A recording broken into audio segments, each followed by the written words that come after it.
fiction, science fiction, horror, fantasy, crime, LGBT, thriller. You have now entered the House of Mystery with your hosts, Eric Shapiro, David North Martino, John Copenhaver, and Al Warren. Heard on KCAA 106.5 FM Los Angeles, 102.3 FM Riverside, and 105.0 AM Palm Springs. Welcome to the House of Mystery. I'm Al Warren, and today it's a thriller show. So we've got like two thrillers from Manila. We've got Joe Goldberg. It's been a while. It has been a while. It has been a while. I'm happy to hear that your dulcet tones of your voice, Al. Oh, it puts me to sleep. You're like an Ambien. Yeah, I am. I'm the Ambien of the radio world. Yeah, that's something to be proud of, I'll tell you. See, they pick on me all the time. And Gavin Stone from the UK is here, and look out, he's raring to go. Hey, yeah, I'm tonight's decoy. Okay. and you're ready for the turkey. It's almost like that. You know, we almost recorded this on Thanksgiving. I didn't realize I set it up that way till Joe told me, and I don't know. I'm falling apart here. I'm getting old. Yeah. Because you're not in the American Thanksgiving world, right? No, not anymore. I haven't done American Thanksgiving for. Well, it's only been about 4 or 5 years, I think. Maybe 4 years. Yeah, 4 years. So you forgot. Yeah, I've kind of forgot. I was running both for a year or two, and then I just got too tired. They're too close to each other, and I get too turkeyed out, you know. Yes. Too much work.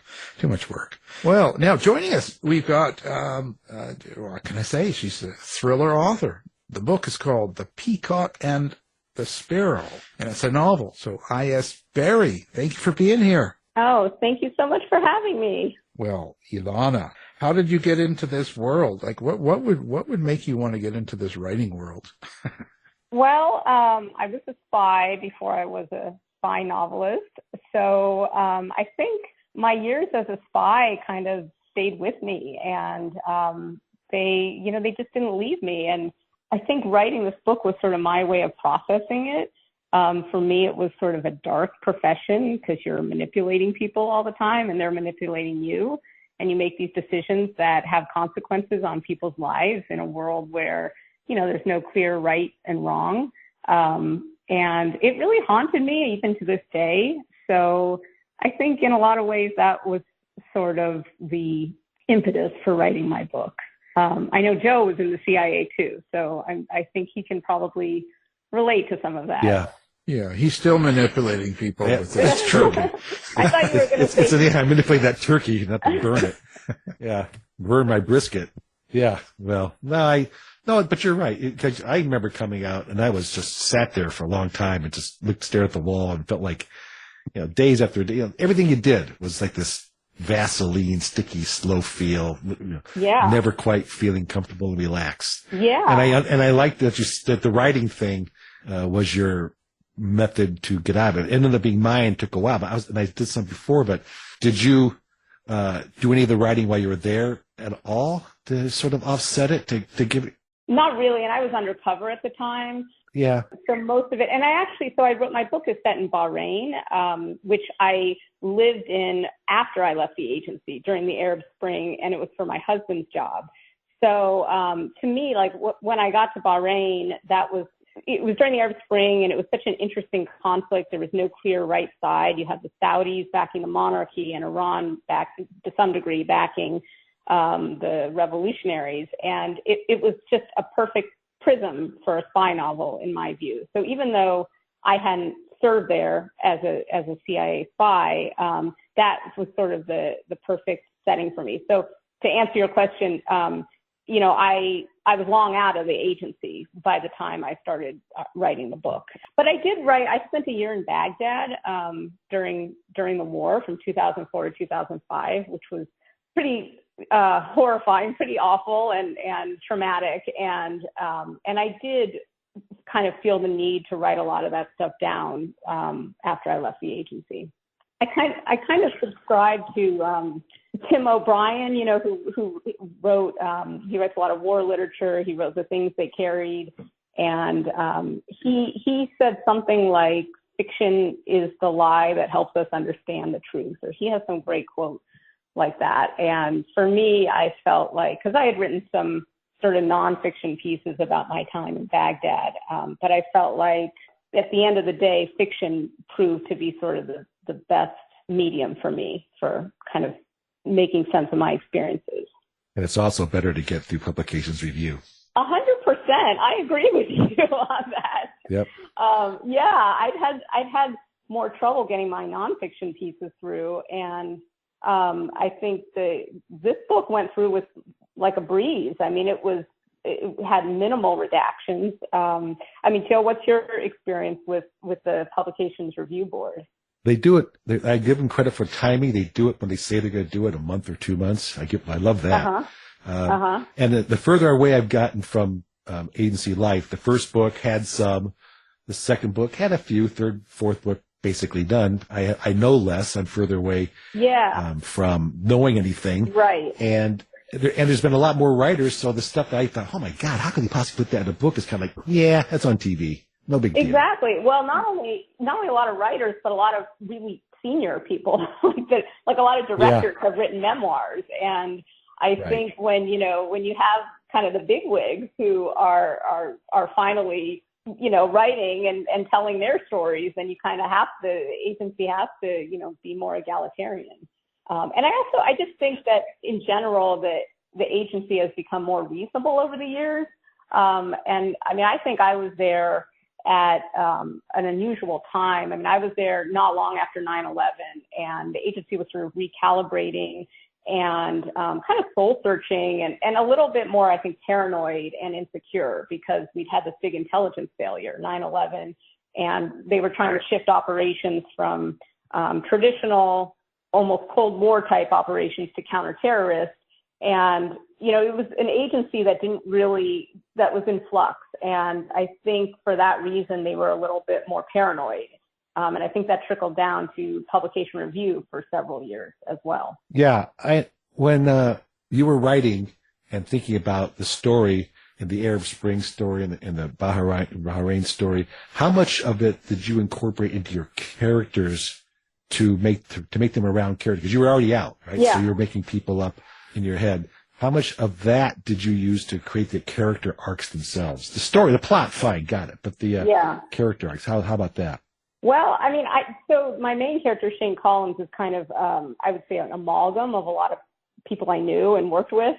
And the only character who's really based directly on someone is the young, sort of unctuous station chief. And I think we've all known that type. Gotta love them. Every station chief was a dream. Right? I mean, in law school, we called them gunners, which were the kids like at the front of the class raising their hands, like gunning to answer the question. So he was the only one that was based directly on, I'd say, a real person. But a lot of the expat characters were based on actual people. I was very much part of the expat community in Bahrain for 2 years. So it was really based on people I knew. And actually some of the dialogue was verbatim dialogue that I heard when I was over there. I mean, I just couldn't come up with better dialogue on my own. Just this sort of hedonistic, insular bubble of expats, which I think you see again and again in foreign countries. And you saw it in Bahrain. And it was, and some of the things they would say were just incredible. One woman saying, "Oh, you can wear anything that you want in this country," which of course you can't, but she meant that you can wear luxury goods. And it was just this sort of, this very privileged attitude. Well, it's an interesting thought, It sounds like you are glad to be out of the agency, and you speak of the agency almost like a person, like a character, like a single person. Oh. Is that how you see it? No, I mean, I am glad that I'm out because I think it's a heavy career. It's not great for family life. But I'm really proud of my service. I do think I was there at kind of not the best time for the agency, and I do think it's gotten a lot better. I kind of saw the agency, and I don't want to say it's worse, but certainly not at its best. And I think, but my view, over time is that I think it's a really noble organization that does great work. And I do think it's variegated. I don't view it as monolithic. And I think that there are good and bad people in the agency, just like in any organization. So no, I knew great people even when I was there. And what's really blown me away is since my book has come out, the agency community, both current and former, have just been so incredibly supportive. I mean, in a way that I never thought possible, but I've just been blown away by it. The agency has an internal creative writing group called Invisible Ink.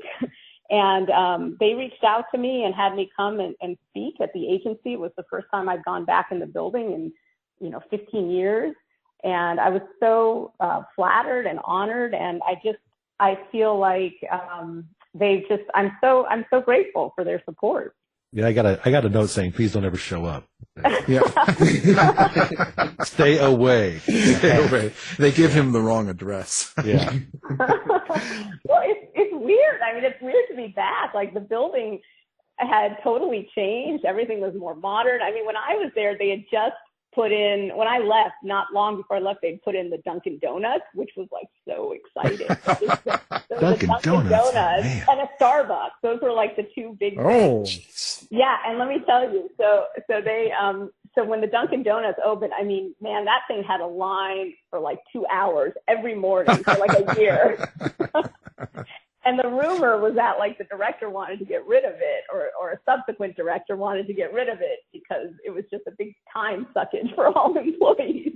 See, when Joe was first there, they just put in flush toilets. So yeah, the dinosaurs were still roaming. Electricity. Yeah. So, Dunkin' Donuts. Wow, that's luxury. I mean, it was a big deal. Yeah. But working in intelligence can be an exceptionally highly stressful job. When you did your writing, did you find that in a way therapeutic? Oh, 100%. Yeah. I mean, I think, especially coming back from Baghdad, I mean, I think I probably had PTSD, as I think almost everyone who's in war does. I don't know anyone who doesn't have some degree of it. And it was really rough for me for about a year. And I mean, I would get panic attacks, and loud noises would startle me. And there was one operation in particular in Baghdad that really kind of haunted me. And I've written about this. The agency has cleared this. But basically, I helped through my informant to apprehend an alleged top 10 terrorist target who was accused of participating in the 2003 bombing of UN headquarters in Baghdad. And through my informant, we were able to help to track this guy down. We brought him in for questioning, and the military detained him. He didn't confess. But I thought for sure, eventually the truth would come out, and I felt like I had done my job, and I felt like this was a huge victory. I mean, it was in 2004, 2005, we were not really doing so well in Baghdad. We were looking for Zarqawi, who was the head of Al-Qaeda in Iraq, and we were not finding him. This guy was supposed to be tied to Al-Qaeda in Iraq, and I didn't feel like I was making a lot of progress, and this was a huge victory for me. And then years later, a colleague of mine at Langley mentioned that she had questioned him at a different detention facility. This was like 2 years later, and that he still hadn't confessed, and people were starting to think maybe we'd gotten the wrong guy. And it was like a moment of reckoning for me. I mean, it was a moment that kind of stopped me and still haunts me to this day. And, it's like, did I save a life, or did I really affect someone's life in a bad way? I mean, I don't know. To this day, I don't know. And I think my book is about, in some ways, it's about an aging spy caught in the crosswinds of the Arab Spring who makes these decisions that have sort of world-altering consequences, but aren't necessarily what he anticipated. So I think in a way it was sort of me processing my own experiences in this world of espionage, where you make these decisions in a fog of war, a fog of spying, and you don't always know what the consequences will be. And by the way, if you haven't gotten her book, you should. It's great. Thank you. And you sort of alluded to this to your time in Baghdad and Bahrain, perhaps, as an expat. I'll go back to my quick story I've said before. Tom Clancy spoke in the bubble when I was first there, and he said, as long as I write, you guys are going to be the heroes in my book. Oh, yeah. And so, my question is, given your characters, and we were just talking about the PTSD and things were going good, did you frame your characters as good, bad, real? Yeah. Not quite cliche. How did you characterize them? That's such a good question. I don't think any of my characters would be considered a hero. In fact, I think when I first signed with my agent, he said, "Oh, I love that you have all anti-heroes in your book." And I mean, so a lot of people have very strong reactions to my protagonist because he's not incredibly likable. And for me, I felt like A, that was more realistic, and B, it was more interesting that way. And I found when I look back at literature I love, the most interesting characters were always the mixed or unlikable ones. Theodore Dreiser in American Tragedy has a horribly unlikable protagonist, or The Sympathizer by Viet Thanh Nguyen has an unlikable protagonist. And I think that makes them more interesting and in a way even more sympathetic, because I think, I don't know, you look for kind of the good in them. And I think my protagonist, Shane Collins, I think he tries to do the right thing in his own way. And so for me, he's not a hero, but in a way he kind of is. And I think I tried to sort of pay homage to the people who are caught in this messy world. And they're not clear-cut heroes, but they do their best and they try to do the right thing.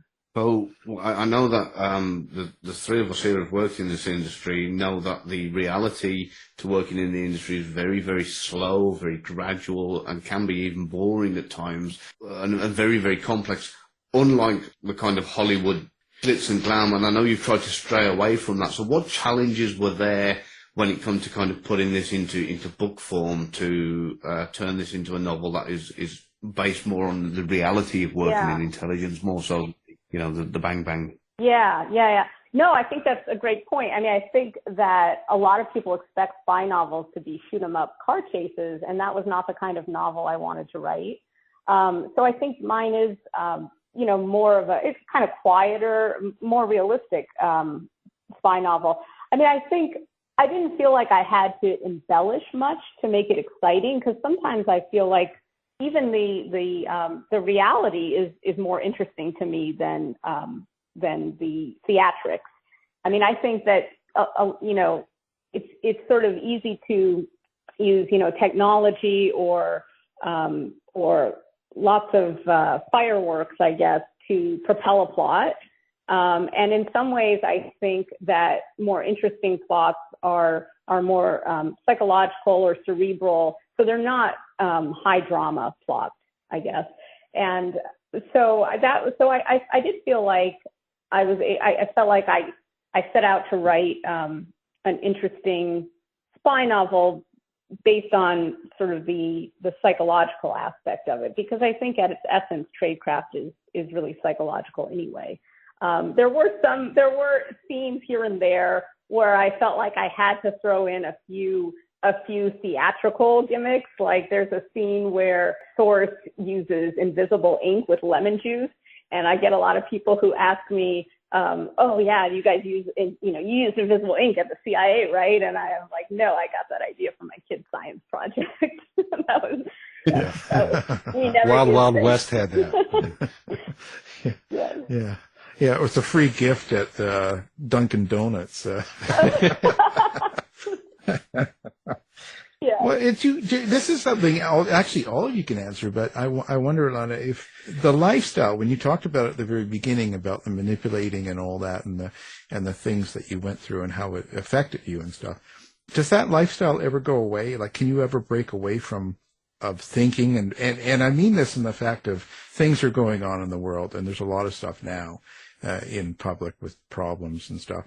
But whenever stuff happens, does it take you back to that time when you were in there, and do you react the same way? Yeah, I mean, I do think that being in a profession where you're taught to distrust everyone and people kind of distrust you, I do think that makes you more cynical, and maybe a little savvier as well.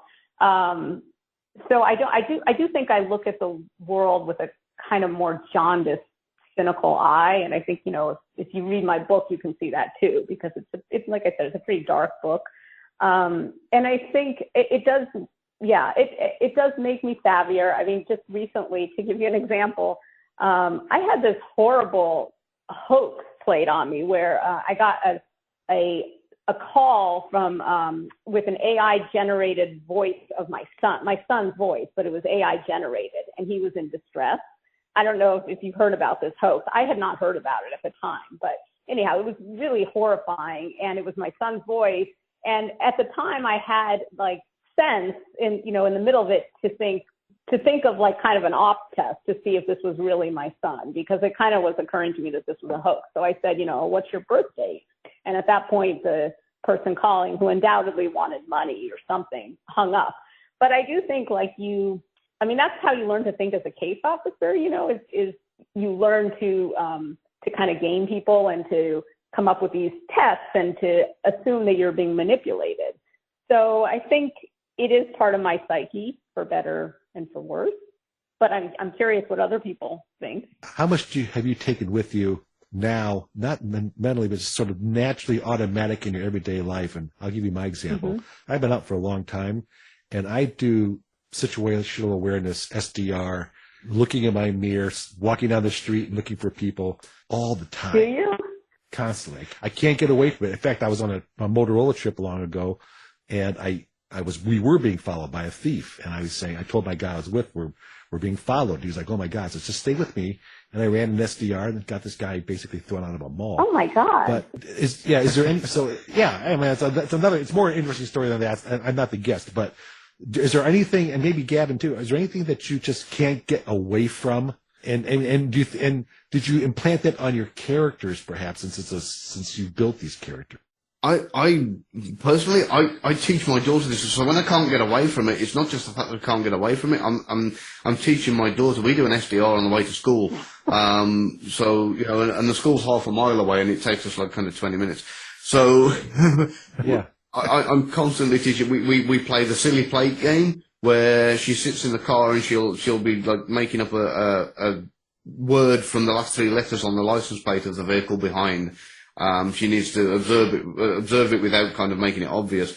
And if the vehicle changes, then we've got crazy games we play for situational awareness and all sorts of things. So not only can I not get away from it personally, I'm instilling it into my daughter. So we go out for a meal, and she instinctively knows where I want to sit in the restaurant. She's looking at the exits and the cameras and the ways out and that kind of thing. So's my wife. How about you, Alana? Are you there yet, or you're still? Yeah, I think it's weird. I think I actually had the opposite experience in that. I think I kind of made a conscious break from that lifestyle after I left. I mean, I do remember, for a while after leaving the agency, it was like Joe said, I mean, it's such a part of you, and you're kind of staring out of windows and you're looking in your mirror and you're looking behind your shoulder. And I mean, those habits die hard for sure. But I also think it's such a burden. I mean, it really is. Like, that's one thing I don't miss about the agency. When you're there, you're always looking behind your shoulder. And it's like a weight. And I think at a certain point in my life, I was like, I left, I'm out, I served my country, and I'm incredibly proud of that. And I wouldn't trade it. But, at a point in my life, I just felt like I want to let go of the weight. So I don't look in my mirrors. I mean, the skills are all there. But I try not to be that, that cautious and have that mindset. Now you will. Now I know. you will. Joe got me kicked out of the mall. yeah. It was, I look just like you. Yeah, it was me.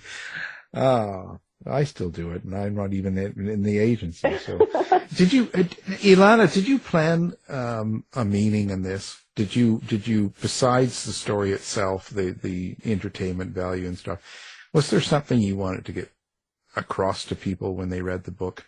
Yeah, I mean, I think I wanted to get across the nature of espionage, and I wanted to paint a really realistic, unvarnished picture, not the glamorous, sexy picture that is out there so often, and I love those kind of books. They're escapist and they're wonderful.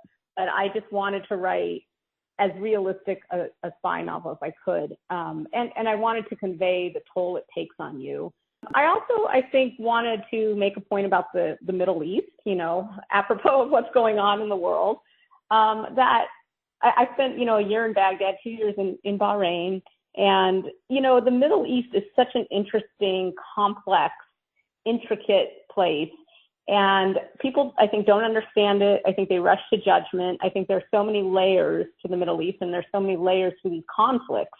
And I think American intervention historically in various conflicts, not just in the Middle East, including in like Vietnam, for example, but has been kind of a minefield. It's had unintended consequences, or in Iraq, for example. And I think I wanted to convey that feeling of sort of enter at your own risk. I mean, my book, I hope, conveys the complexity of the Arab Spring and how Western intervention can have really profound consequences, and perhaps not the consequences we intend. Oh, so it's not like Joe told me. Joe told me that it was just like James Bond. Yeah, exactly. Pay no attention to reality. Great character, though. He had his moment of time. Fortunately, George Smiley came along and sort of balanced it out. Yeah, that's true. So you actually just act. That's true. That's why you did it. So, and you actually just said a word about sort of complexity, and so I wrote down the word nuance while you were talking. Arab Spring.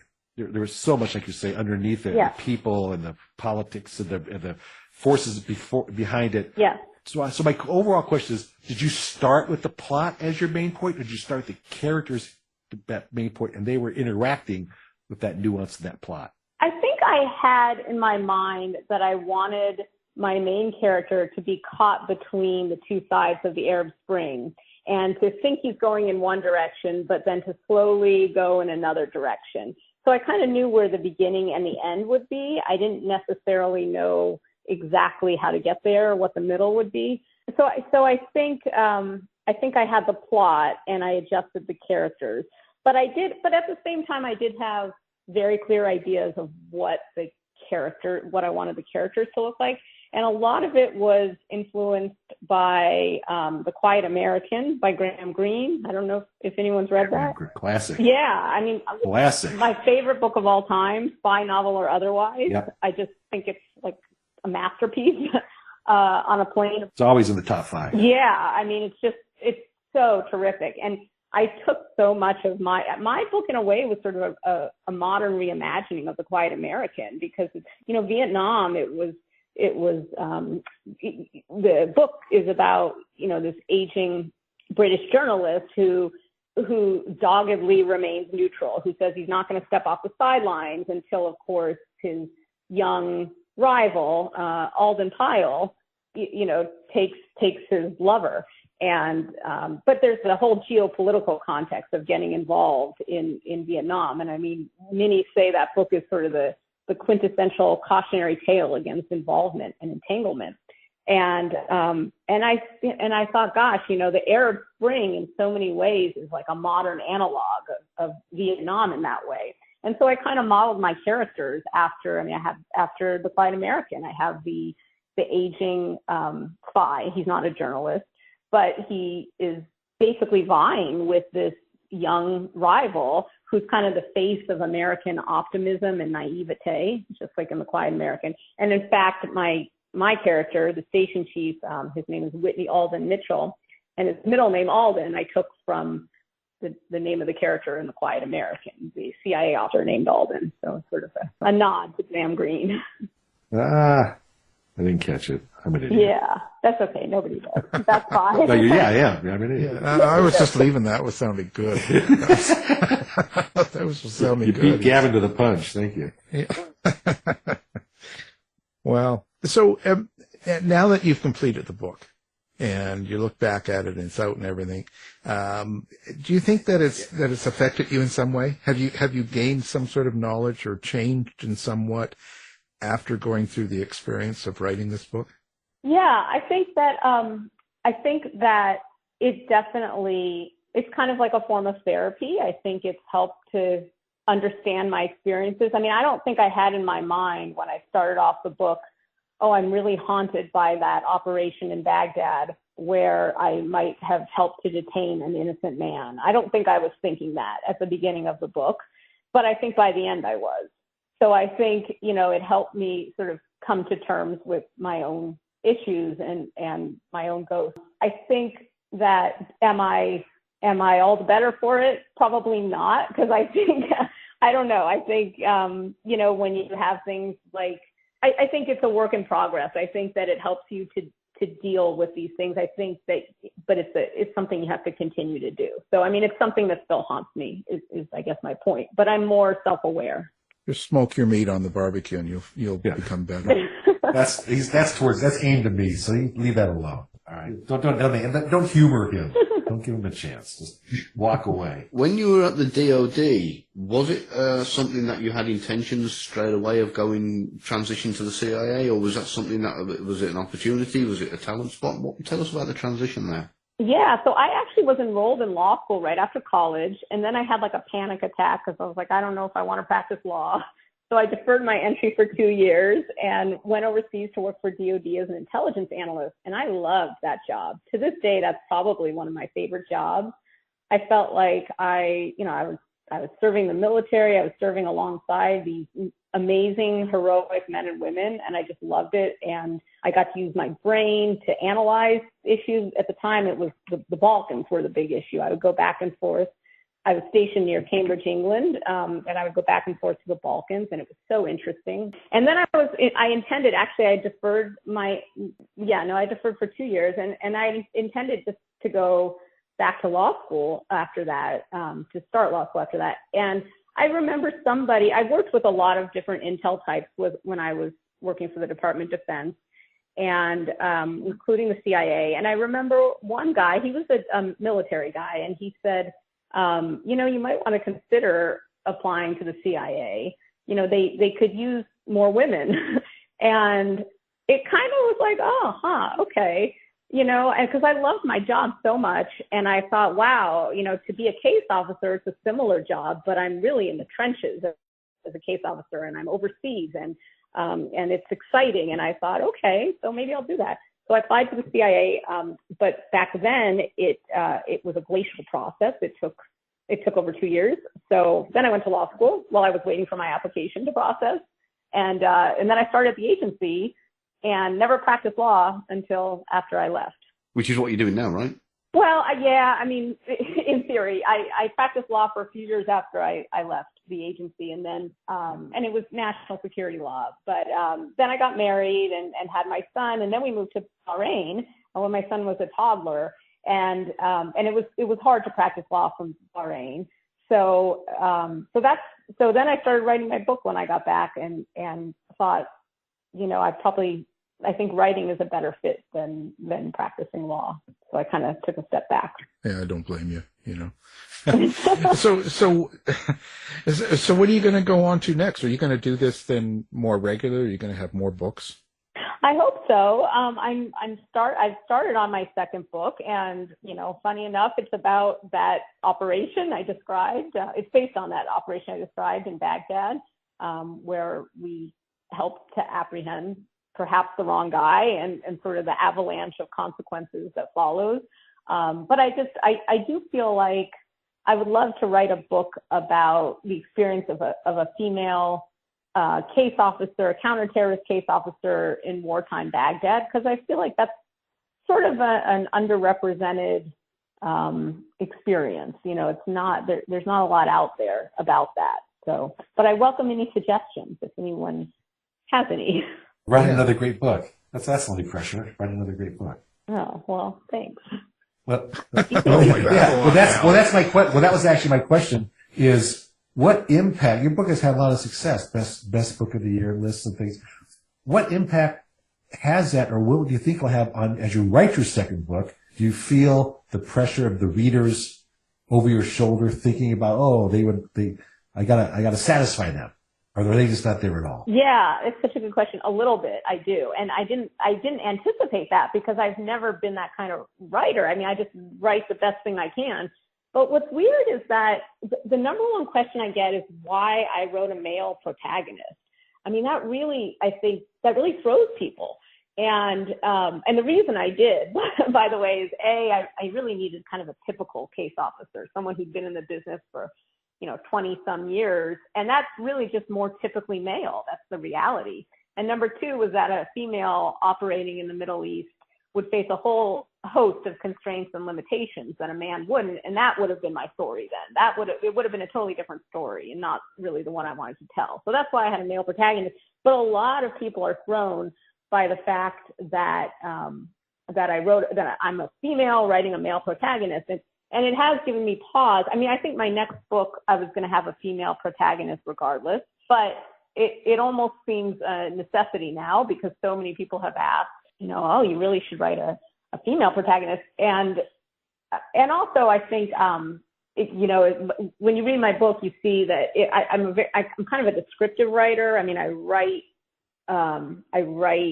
a lot of details, and for me, that's just my writing style. And also I really wanted to make time and place a character in the book. Like I wanted Bahrain to be a character in the book because to me it was as interesting and evolving and changing as a human. And the best way for me to do that was to write really descriptively about Bahrain. And some people love it. Most people, I would say, love it. But then some people don't. Some people think, oh, it's too many words, or I just want, like he did this, he did that, just kind of bare bones. And I do find myself kind of thinking more about my writing style, like, oh, maybe I should adjust it based on what people have said. So I don't know. I haven't figured it all out. I mean, do you all have thoughts on that? I mean, how has it been for you guys? Well, if you ask me, I don't do your style, but I would say, keep going like you're going. I think that the location is very important, and so you write it as a character. So Bahrain has to be, you have to describe it, and if someone doesn't get that, I think it has too much effect on your story, right? Too much not to do it. Mm-hmm. That's my opinion. Mm-hmm. But, who am I? I'm just a radio guy. So well, on the writing male female, write the female character. Put yourself in their shoes. Because you're talking to a bunch of people who may want to be that, right? You may be influencing them, saying, this is an interesting. I want, like you did. I want to be a case officer. I'm in the trenches. Mm-hmm. There's somebody like them who's there, and you've been there. So that might be, mm-hmm. if you want to talk about the grand scheme, that might be something. But I think you'll also enjoy that character because you'll just see yourself and your friends, and the limitations and advantages. Because when I was there, the women were just like, forget it. There weren't that many. Yeah. And I would say, to write it, because you said, you have the beginning, and just sit down and write your, first, best, worst sentence and let it rip, right? Yeah.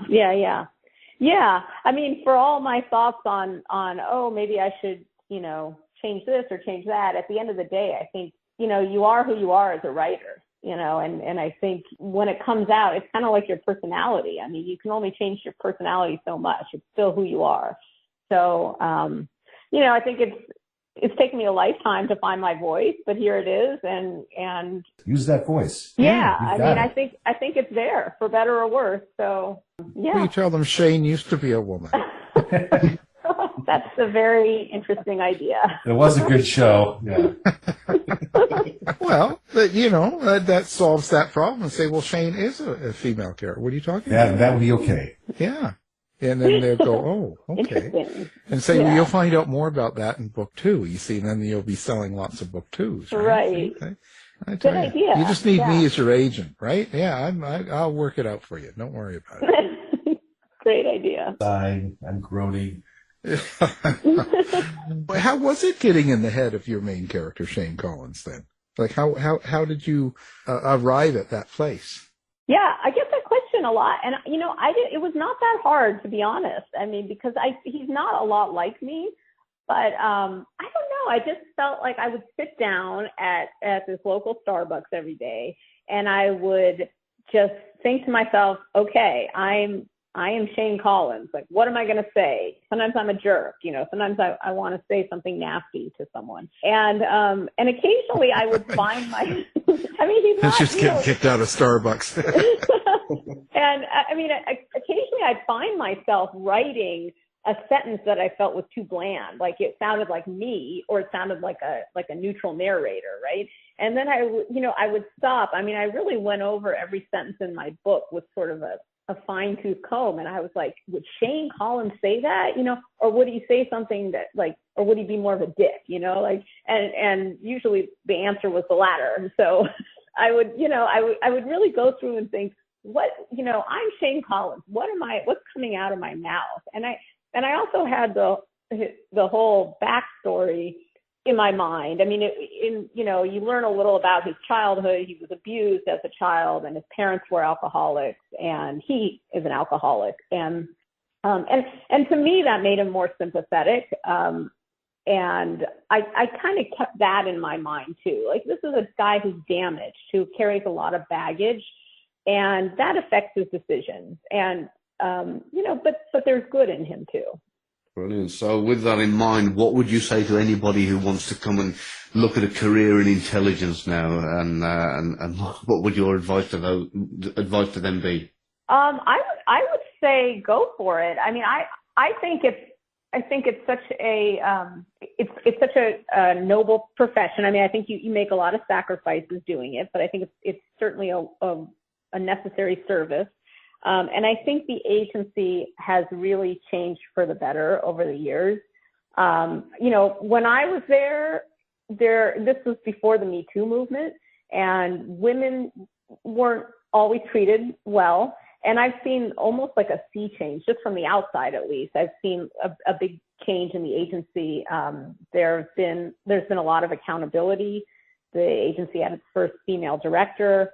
They're having hearings now, I think, on Capitol Hill about sexual harassment. So I think it's a friendlier environment for women than it used to be, and I think it's just a more accountable organization than it used to be. So at the end of the day, it was, it had its good and bad moments, but at the end of the day, it was a good experience for me, and I would recommend it. And you've sort of answered this question, but I think I'm asked a different way, in simple terms. Why write? Why does Alana write? Oh, well, it's what I've always done. Even when I was a kid, I think that was my way of dealing with anything. I would keep voluminous journals. I remember my mom would sneak into my room and read them, and I was so angry because I kept my life in these journals. And when I was in my boo mom. I know, right? I'll tell her not to listen to this. But when I was in my 20s, I backpacked around Europe, and I remember I kept voluminous travel journals. I would record everything that I saw. It was my way of understanding these countries and their culture and their history. I still have all those travel journals, and every now and then, I wrote so much. Every now and then, I would find myself, right when I wrote The Peacock and the Sparrow, I would find an old sentence I'd written from my travels or wherever, creeping out into my manuscripts that I'd written, 20 years ago or something. And so I think it was just my way. I used to write angst-ridden poems when I was a teenager. They're so bad, just so bad. I can't even read them now. But it was always my kind of go-to mechanism for making sense of my experiences. I had a teacher in my 7th grade English teacher who was wonderful and supportive, and she's actually in my acknowledgments. She always encouraged me to be a writer, but I would write such like dark and angst-ridden poems that one time she asked me to stay after school, and she was like, "Are you okay? Like, what's wrong with you?" And it really, I was totally fine. I mean, I was like a normal, teenage girl just dealing with teenage things. But yeah, it always came out in my writing. And you don't like those poems, eh? So we've got some of them here. We're going to read them. Oh, great. Wonderful. No, just kidding. Well, now, are you available on social media for people? Do you have a website? How do you like readers to find you? Oh, yeah.